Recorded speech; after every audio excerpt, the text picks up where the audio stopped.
couple of things at the top here. As you've no doubt heard, last night, U.S. Special Operations Forces, under the control of U.S. Central Command, conducted a counterterrorism mission in northwest Syria that resulted in the death of ISIS leader Abu Ibrahim al-Hashimi al-Qurashi, also known as Haji Abdullah. Haji Abdullah was a very hands-on leader and involved in many day-to-day operations of ISIS, and certainly keenly interested in restoring the lethality and the higher op tempo that ISIS had once enjoyed. So his death, we believe, dealt a significant blow to ISIS. You've already heard from the President this morning, and I think you've probably seen a statement that Secretary Austin put out, joining the President in commending the professionalism and the skill, the readiness exhibited by our forces in this operation, particularly with the extensive regard towards safeguarding innocent life that we knew was located there at the target's location. And while the cowardly actions of Haji Abdullah and a small number of his followers resulted in the tragic death of at least 3 innocent civilians, the calculated efforts of our forces succeeded in protecting more than 10 women, children, and babies. These efforts included a deliberate decision by the President to execute a raid on the location as opposed to an airstrike, despite the additional risk that decision put on our forces. And as I think you've probably seen, in addition to all that, as they got to the site, they called out to everyone in the building, giving them an opportunity to leave peacefully, quietly, and for Abdullah to surrender himself. Of course, he chose a different route. While there were no U.S. casualties, one of our helicopters did suffer a mechanical failure early on in the infiltration phase of the operation. The helicopter was able to depart the target location and land at another location further away, off-site. But ultimately, it was determined that further use of the helicopter was not practical and, in fact, could be dangerous. And so General McKenzie made the decision that the helicopter should be abandoned and detonated so it could be destroyed in place. So moving forward, I'm sure you've got lots of questions. I'll do the best I can to answer them. I want to remind that this is an operation that is not yet 24 hours old. So while we will provide as much context as we can to you, I suspect, as you all have covered these kinds of things before, that we will continue to learn more information as time goes on. We are still reviewing the results of this operation. We are still going through the after-action process that we always do. We'll do the best we can to provide you as much context. I also would add, and I'm saying this as a bit of a disclaimer here before we begin taking questions, that there are still operational security matters that we're just not going to be able to speak to. We obviously take these kinds of missions very seriously. We obviously want to be able to continue to conduct these kinds of operations because ISIS remains a threat. So there's going to be some information that you will want to know that we are simply not going to be able to provide so that we can preserve our flexibility to conduct these sorts of operations going forward. With that, Bob. Hey, John, thank you. A couple questions on the civilians. If I heard you, I hear you correctly that you said you verified 3 civilians were killed? And also, could you elaborate on, perhaps explain a little further what Secretary Austin meant in his written statement about looking into the possibility that U.S. actions may have resulted in harm to civilians? What exactly is he referring to? So we know that that when Abdullah detonated an explosive device, which obviously killed him, we know that there were 3 people on that 3rd floor with him that were also killed. His wife and 2 children. So that's what I'm talking about when I talk about the three. We also know, as I said, that we were able to safely evacuate 10 individuals, 6 from the first floor, an adult male, an adult female, and 4 children, and then 4 children from the second floor, which our forces were able to safely get out of the building. On that second floor, where one of Abdullah's lieutenants engaged our forces, actually, one of his lieutenants and the lieutenant's wife firing back at our forces. They were killed, and it appears as if a child was also killed on that second floor. And as for your second question, I mean, we're always mindful of the potential for civilian harm or harm to innocent life. And while the strong indications are here is that the lives taken in this operation, the lives of innocents taken in this operation, were caused by Abdullah and his decision to blow himself up and everybody else with him on that third floor, as well as the resistance of his lieutenant on the second floor. We're willing to take a look, to just examine and make sure that there wasn't any action that we might have taken that could have also caused harm to innocents. You mean indirectly, or do you mean directly? In any way. I think we're just going to take a look and see. But right now, the strong indications are that to the degree there's loss of innocent life, it's loss caused by Mr. Abdullah and his lieutenant. You're quite confident on the 3, that's only 3 people that were... That's what we have right now, Bob. I'm going to give you what I can right now, and I think you know that information can change over time. That's what we have right now. Yeah, Pierre. Additional information on the team that executed the operation? I'm sorry? Any additional information about the team that executed the operation? No, I don't have any more information about the team that executed the operation. Any more details about what kind of support or cooperation that the SDF provided to the operation? The SDF were helpful in enabling our ability to conduct this operation, but I'm not going to go into more detail about what that assistance looked like. I will remind Pierre that this was a U.S. operation conducted by U.S. forces only. Jen. John, will anyone get a reward for justice reward for this tip, and how long have you had this intelligence? Also, you referred to the 3 innocent civilians, but would the wife of Haji Abdullah be considered an innocent civilian? You know, I think I'm just going to leave it the way I characterized it, Jen. And again, we're going to continue to review and look at this.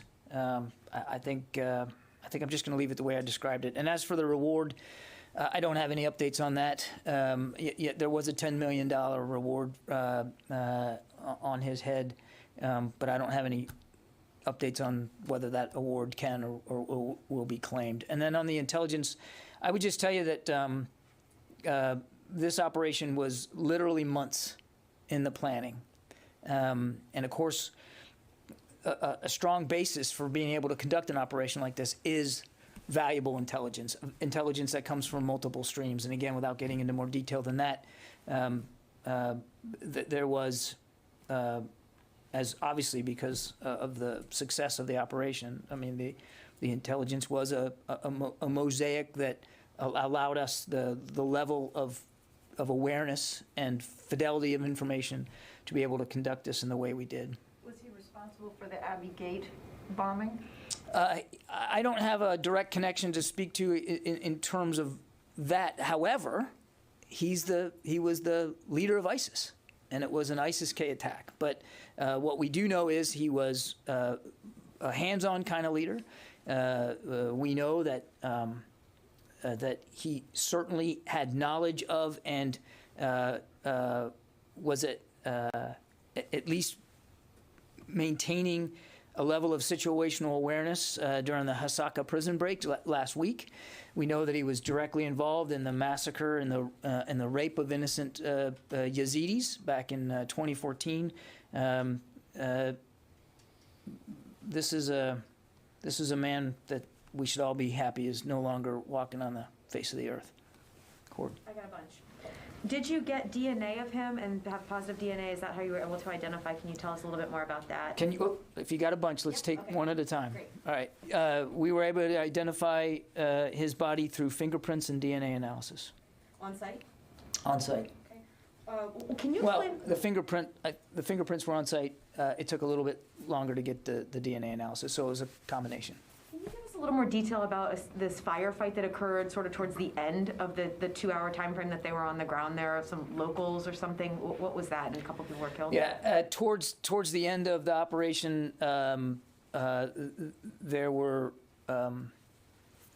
was a small group of individuals approaching the compound. They were appropriately deemed as hostile, and they were engaged. They were engaged,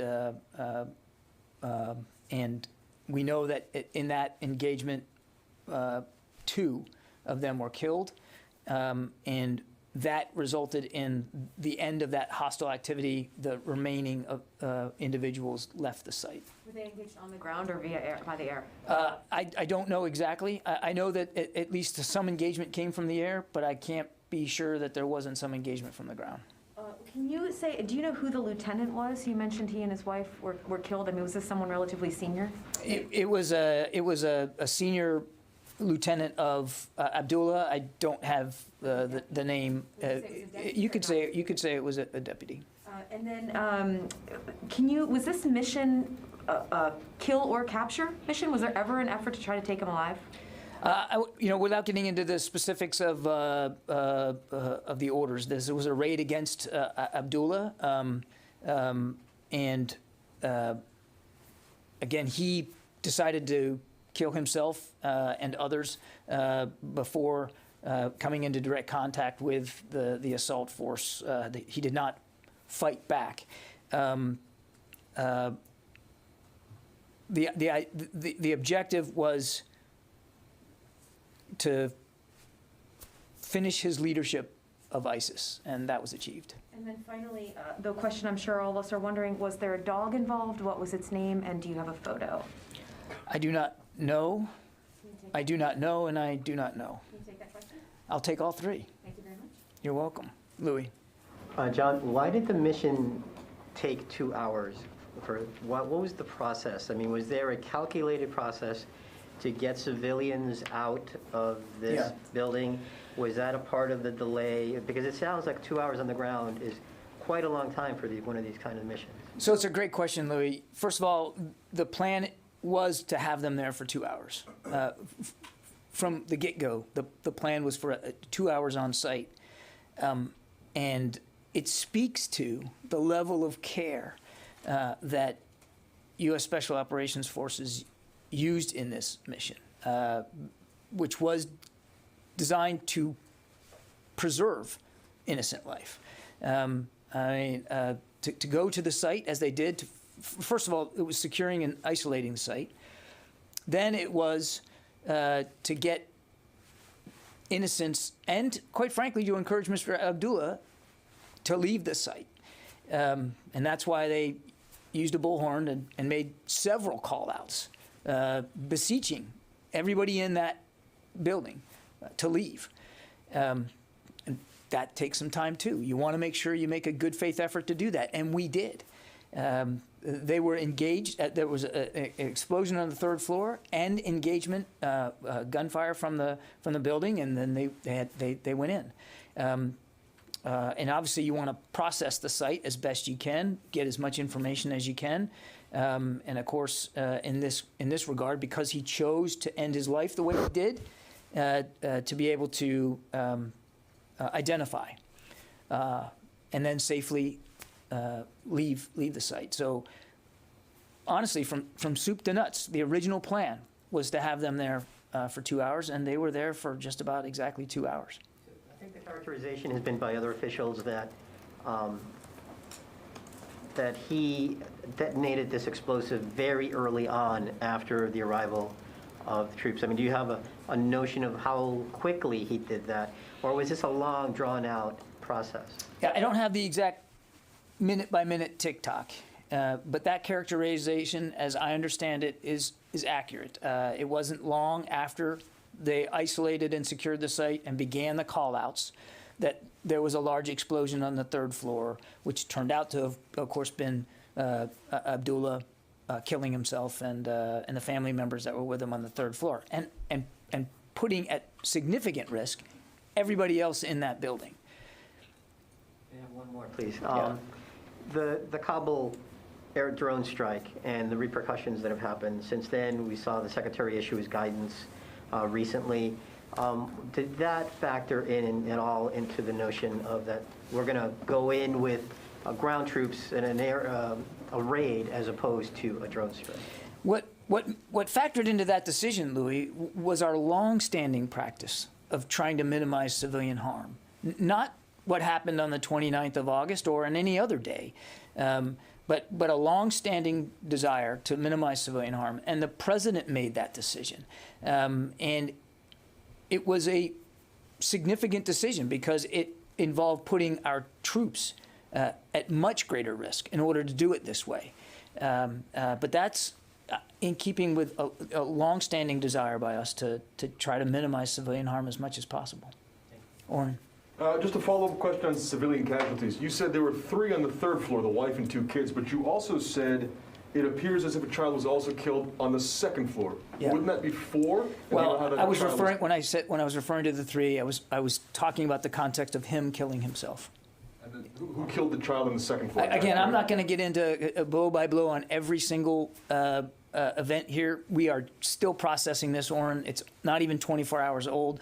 We're giving you as much information as we can right now.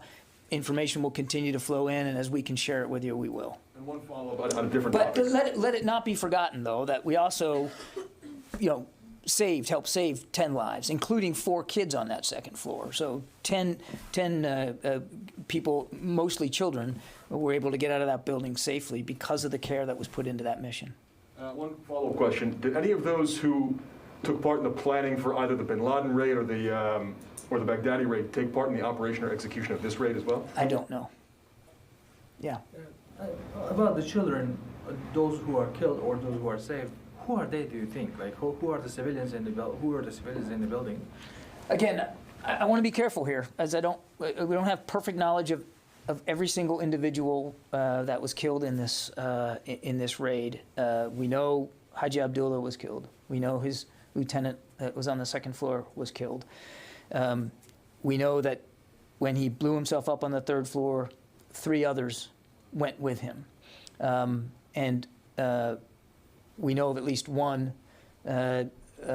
child that was killed on the second floor.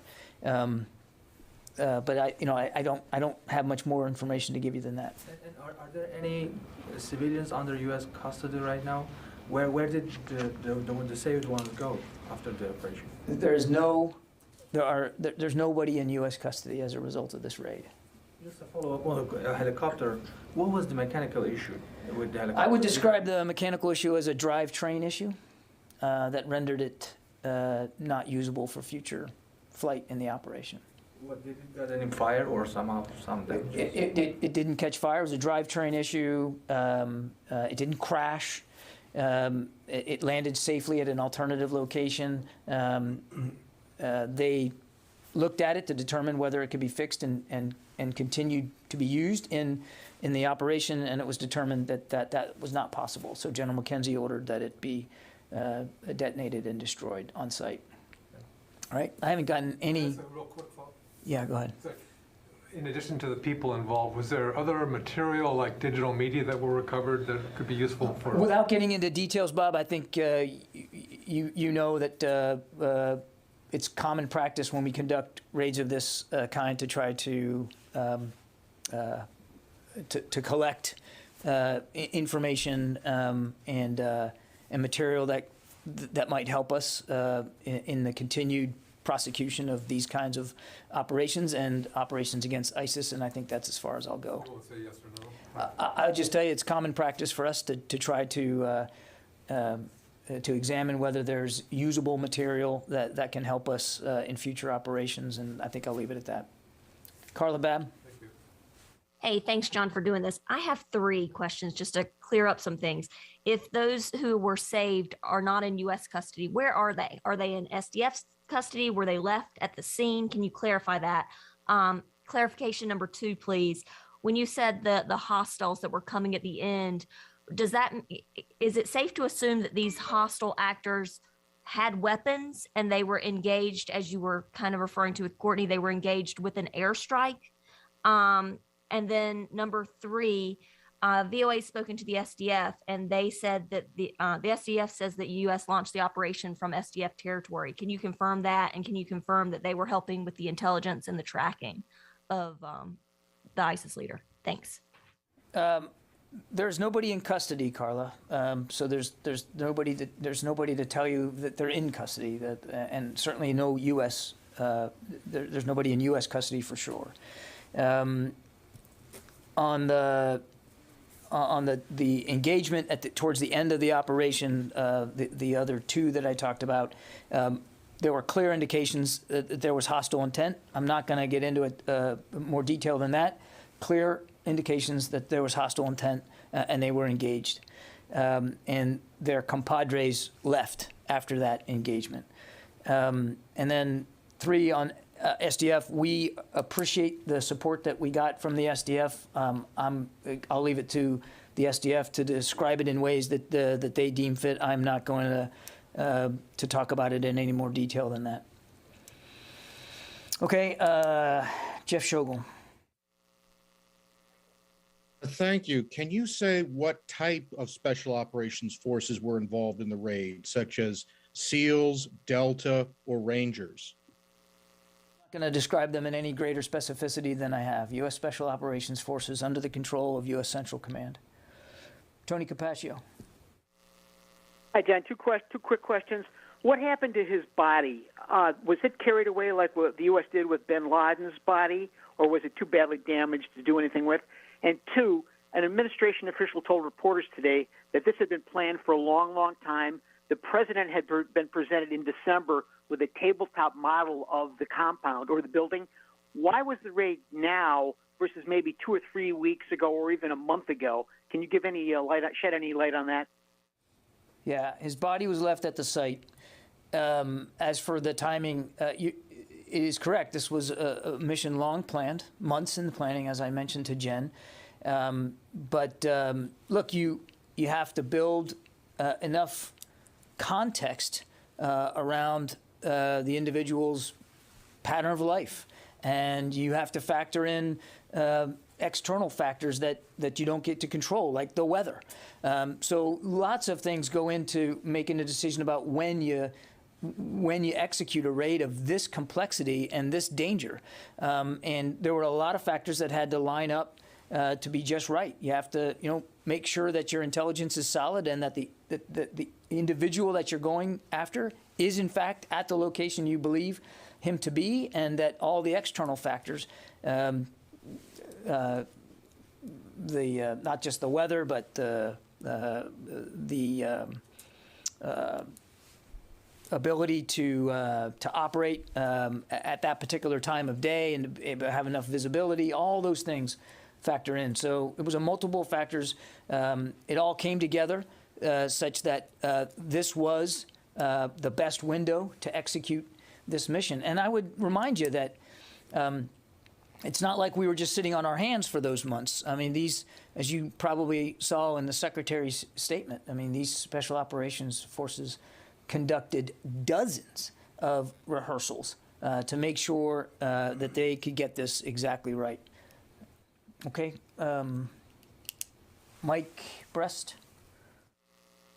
Hi, Mr. Kirby. Thanks for taking my question. I'm hoping you could provide a little insight into where ISIS stands right now, the threat they pose between the raid at the prison 2 weeks ago and Abdullah's assassination. Where do things stand both in Syria as well as globally? Well, I tell you what, they're leaderless today, and that's a significant blow. This is not something that we believe ISIS is going to be able to just get over real quickly and real easily. That said, they are not the force that they were in 2014, as we all remember that. Their growth and rapid acceleration across Iraq and Syria. This is ISIS is not the threat of the same significant nature that they were back then, but they still remain a viable threat. And we've talked about that many times, that this is a group that wants to reconstitute its strength, wants to continue to attack and kill and maim and terrorize. Haji Abdullah was very much involved in trying to resuscitate the group and to grow their capabilities. They remain, as we've said many times, they remain dangerous. They remain a threat to our national security, to the lives of other innocents. And we're going to, as the Secretary said in a statement today, we're going to stay at it. Travis Tritton. Hey, John, thanks. A couple quick questions. First, on the efforts to get civilians out of the building, you said that they had called out to them with a bullhorn. Can you say specifically how long they gave civilians to leave the building? And secondly, when we look at photos of the compound and we see the damage to the building, was that primarily from the suicide bomb, or were U.S. munitions used on that building? Thanks. The damage you see in the picture with the third floor collapsed onto the second, and even more than that, and that was caused by Abdullah igniting an explosive device, which, as I said, killed himself and his family. And as for time, look, Travis, I don't have a minute by minute. There were numerous calls made to encourage everyone in the building to leave. Numerous calls were made. And at some point, not too far into the operation, Abdullah exploded this device, and that precipitated more activity by at least one shooter from the building that led to U.S. forces going in. And to your point about, how much time do we give people that, I would remind that that U.S. forces actually extricated 4 children from the second floor after they went into the building. So the efforts to save the lives of innocents wasn't just in the opening gambit here with the bullhorn. I mean, it was well into the operation. It was something that was ever present on their minds. Mike Glenn. Yeah, John, thanks much. Tony answered one question, but do you believe that this raid might have prevented any future specific terrorist mission that they were going to carry out? You were kind of breaking up, Mike. I think your question was, do we have information that his death has disrupted a specific attack? Is that what you asked? Yes, that's it. Yes, I don't that's have it. information that suggests that, Mike, but I would remind that this was the leader of ISIS, and he was a very hands-on leader. He was involved in helping direct a lot of operations. So we have no doubt that his death will have a blow on ISIS and their potential to conduct future operations. I do want to remind that they are still a threat, and we're not. Nobody's taken a victory lap here. We're going to stay at this. They still remain a threat. They still espouse this extreme ideology and this intent to kill, to maim, to terrorize, and so we're going to stay focused on it. Dan Lamoth. Thanks for your time. Hoping maybe we can draw you out and flesh out some details on some of these tabletop exercises. It sounds like they went back at least as far as December, involving senior commanders and that sort of thing. Can you lay out a bit of what this looked like in terms of how far back it goes, who would involve, that kind of thing? Thank you. Yeah, Dan, I'm not going to be able to go into more detail than I already have. Again, this was months in the planning, several months in the planning. It included actual physical rehearsals, as I said, dozens. by the Special Operations Forces, as well as, you can imagine, some tabletop planning as well. But I don't have a tick-tock of exactly how all that process worked out. It was extensively planned, extensively resourced, and quite frankly, extensively informed over the course of several months. Jen? John, if I could take you to Russia, Ukraine. There's a report that the U.S. has evidence that Russia has developed a plan approved at the highest levels in Moscow to create a pretext for invading Ukraine by falsely pinning the attack on Ukrainian forces that could involve alleged casualties in eastern Ukraine, but also inside Russia. It's being reported by the Washington Post. Is that report accurate? Has that intelligence been declassified, and what can you tell us? What I can tell you is that, first of all, we've discussed this idea of false flags by the Russians before. We've made no secret of that. And we do have information that it is that the Russians are likely to want to fabricate a pretext for an invasion, which again is right out of their playbook. One option is the Russian government, we think, is planning to stage a fake attack by Ukrainian military or intelligence forces against Russian sovereign territory or against Russian-speaking people. To therefore justify their action. As part of this fake attack, we believe that Russia would produce a very graphic propaganda video, which would include corpses and actors that would be depicting mourners and images of destroyed locations, as well as military equipment at the hands of Ukraine or the West, even to the point where some of this equipment would be made to look like it was Western supplied Ukrainian to Ukraine equipment.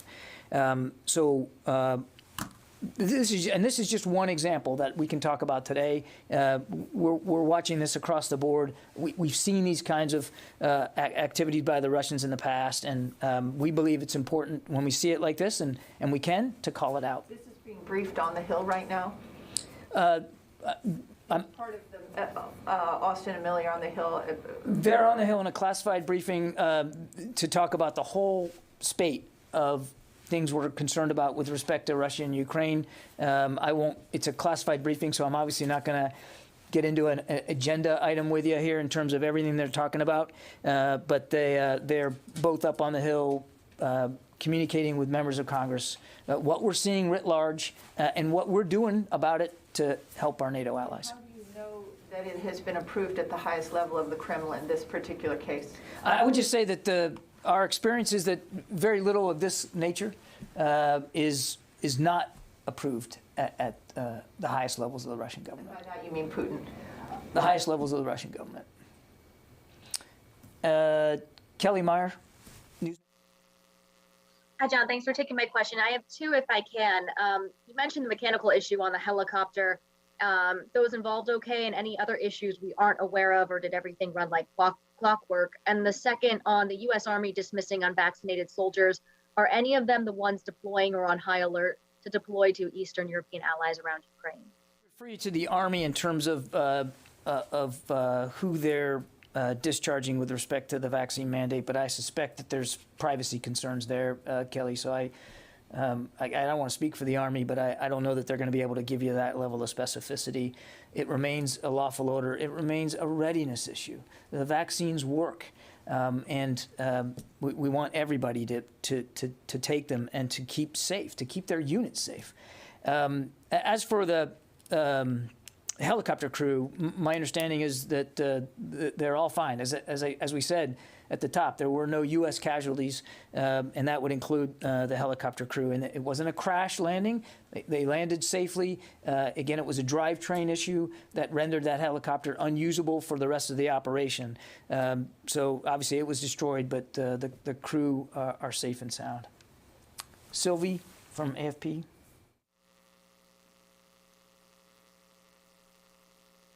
Hello, sorry. Can you tell us how many helicopters and how many U.S. troops were involved? Yeah, Sylvia, I'm not going to answer that question, actually. Back when when I opened up the press conference, I told you there's going to be some detail we're not going to be able to provide because we want to preserve our ability to continue to conduct these sorts of operations. So what I would tell you is that we had exactly the force levels and exactly the resources we needed to conduct this operation, and I'll leave it at that. Tara Kopp. Thanks, John. Following up on Bob's question, can you confirm whether any sort of intelligence was taken from the compound, any computer drives or cell phones?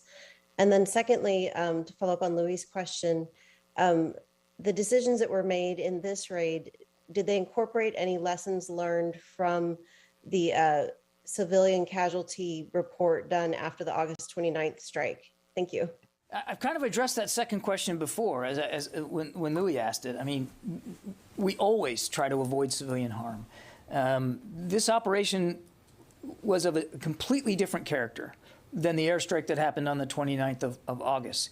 But in general, we always try to learn from previous missions, from previous operations. These are two completely different operations, and the desire to avoid civilian harm was baked in months ago into this particular plan.